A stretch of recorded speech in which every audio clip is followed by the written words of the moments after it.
Hi there, I'm Nicole Wilbur. I'm a writer and story nerd, and welcome back to my channel. So today I am continuing my series about going through the whole entire story grid process. And today I am talking about the Foolscap Global Story Grid. So if you don't know what the story grid is, it is a methodology for writers, specifically originally created for editing to help you figure out what is wrong with your book so you can go and fix it. The creator, Shawn Coyne, is a book editor, and he created this for himself and then was like, hey, look, writers, editors, here it is. And it's a very big universe thing. My other videos about doing the steps are linked down below, so check those out for sure. I am doing this for a story I have that is in its sixth draft, and it is a series of short stories. It's like a novella in short. They're set at Christmas time. It's about one family. Really exciting. If you want more info, again, those other videos below will go into it. But today I am talking about the Foolscap Global Story Grid, and to me this is the main thing that I think about when I think about the story grid, because it is their like story on a page template. I will put a blank one up here, but basically you answer a bunch of general questions about the story, and then you go through your beginning hook, middle build, and ending payoff. So let's talk about the things that are on this sheet first. So the first half of this is all about genre. I did a whole video about story grid genre where I figured out the genre of my story. If you're a little bit confused, it has the word external and internal. It is a little bit confusing, but external is more the content genre that we think of, what is actually happening, whereas the internal genre is kind of like the character development, the character growth, and I will try to link an article below on that. Now, a big thing about story grid is the fact that genres have values. So every scene should turn, and every scene should turn, and the big scenes should, the major climax, the inciting incident, stuff like that, should turn on the value at stake in this story.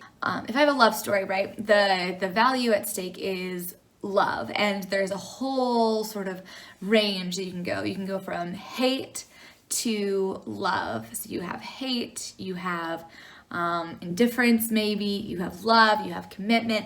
So love story, the value shifts along there. The external genre of this story is a love story. It's a family love story because it's about a family. There is little like romantic love in there, but it's really about this whole family.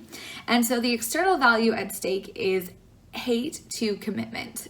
And the internal genre is worldview education. Again, I talked about this in the other video about genre. And so the value at stake there is really meaninglessness on one side, with the negation of the negation being the worst you can get is like disillusionment masked as meaning, all the way up to meaning. And so I wrote down the journey that my characters take through the story for this one. So they start at naivete, which is kind of in the middle, to disillusionment masked as meaning, to cognitive dissonance, to meaning.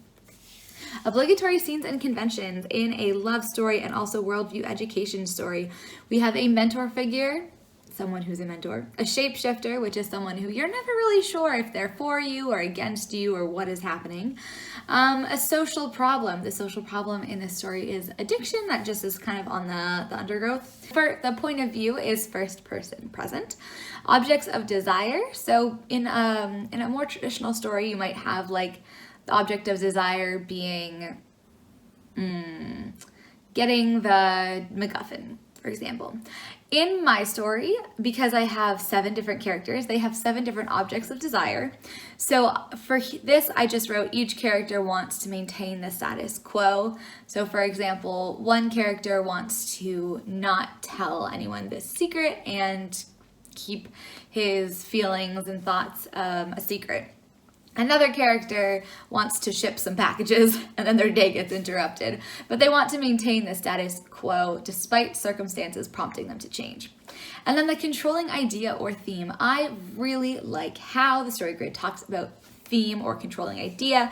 So the theme is not addiction, the theme isn't love, the theme is actually something that we can take away, the universal message that we think people should take away from this story. And in this case, the universal message is we gain meaning when we choose to reach out and accept the love of others despite the risk of being hurt. So I came up with that controlling idea / theme based on the story grid controlling idea for the worldview genre, which is basically we gain meaning when we express our gifts, even knowing the world is paradoxical and imperfect. And so I took that, we gain meaning when we express our gifts, even knowing the world is paradoxical and imperfect, and I just customized it and made it more specific to my story. It's still not that specific, but express our gifts. I was like, okay, the gift is reaching out and accepting the love of others, and the paradoxical and imperfect bit is we know we could be hurt, we know we could be, etc. Okay, so that's the top bit of the spreadsheet. Now, the rest of the spreadsheet is made in this similar way, and I'm only gonna go through the beginning hook because I don't wanna totally spoil my story, but let's talk about these things.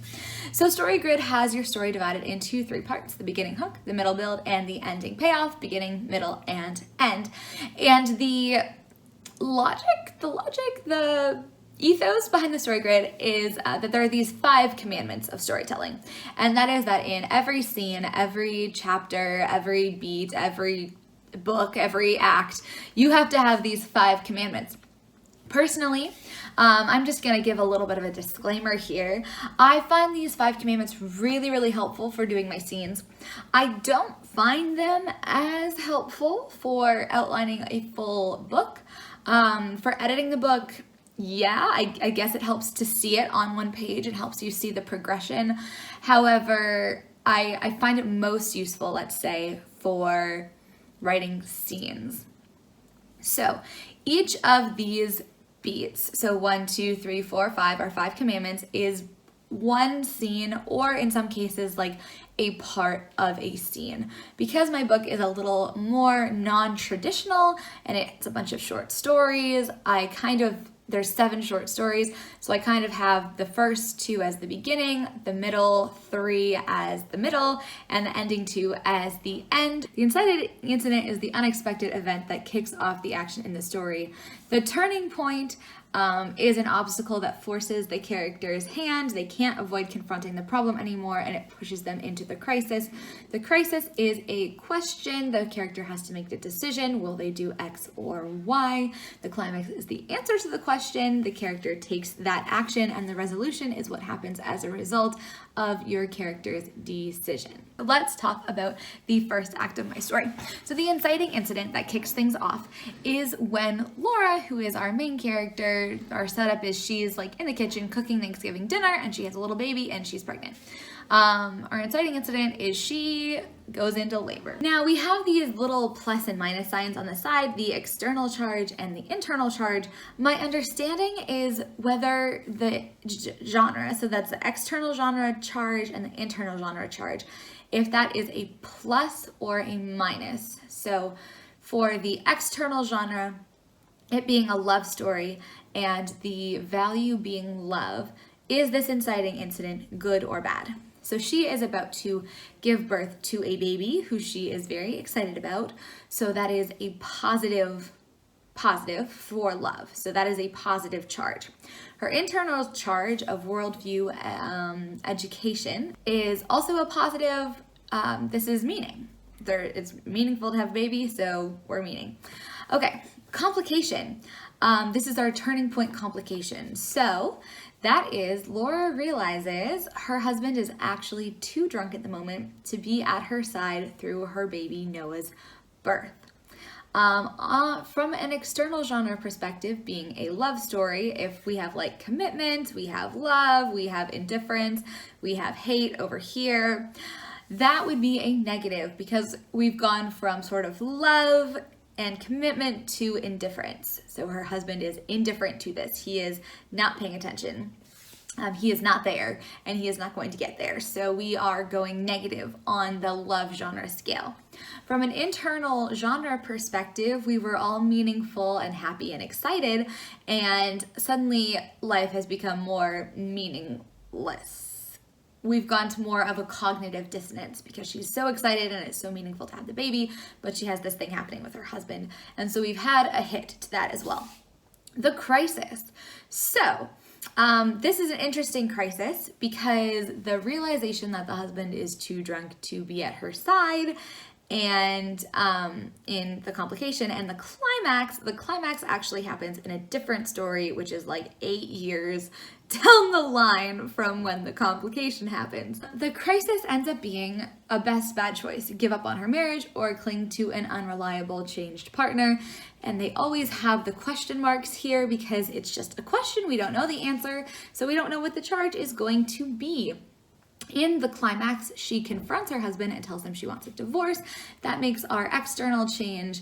It's negative because we've gone from maybe indifference to hate. We are not committed anymore. We are divorcing. So we're going negative on that love value. But from an internal perspective, this is actually good. From a worldview education perspective, it's like a good step, you know, one tiny step backward for men. I don't know. I was trying to make it relate to this the Neil Armstrong quote. It's not really working. We get it. It's positive for her. And then the resolution, it now switches to a different character, and the resolution is that Rob chooses alcohol over his family. Rob is her husband.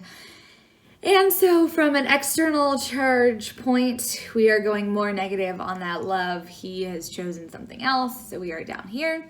Obviously addiction, there's you know, and it's from, this story is from his perspective. So there's a little bit more nuance to it. And the internal change there is also negative because for Rob specifically, who is narrating the climax and the resolution of this beginning hook, that's a pretty negative thing to happen. It just things become more and more meaninglessness, and we're really going into disillusionment here. So that is how I did my beginning hook. Hopefully that is interesting and helpful. Obviously, then you go and do the same thing for the middle build and the ending payoff. I find this external charge and internal charge very interesting to think about, although I feel like it's quite subjective. So if you want to see the Foolscap and download it and enjoy, the PDF of it is available on my website. You will find that in the description box below. So thank you so much for watching. If you liked this video, please give it a nice thumbs up. It really helps me. I really appreciate it. If you aren't subscribed, think about doing that. If this is the kind of content that you like with Preptober and NaNoWriMo happening, there will be a ton more about that specifically. And I will see you next time. Thank you.